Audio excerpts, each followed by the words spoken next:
99 days, 1 goal. Yan ay ipakita sa mundo kung sino talaga si Sofia Pablo. Puno ng pasasalamat ang latest PBB evictee sa lahat ng mga taga-suportang mainit na nag-abang sa kanya sa outside world. Kabilang dyan ang kanyang Sparkle family.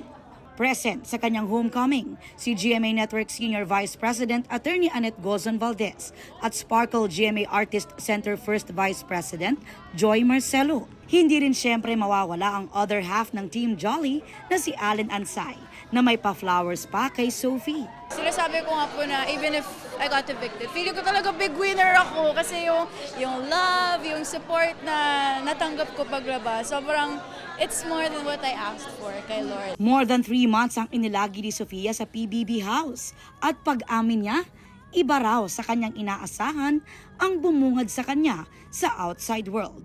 No, lumabas po talaga ako. Tanggap ko na kasi na ako.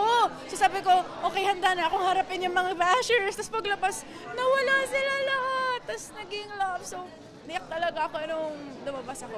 Because of PBB, people now see me, the real me, and sobrang grateful ako. We're very proud of her. Nakikita namin na ang daming nagmamahal sa kanya and I think mas nakilala siya sa loob ng bahay. Kaya ang sinasabi nga niya na she fulfilled her purpose and parang winner na rin siya in our eyes. Mixed emotions naman si Allen na magkahalong lungkot at saya ang nararamdaman sa kanilang muling pagkikita ni Sofia.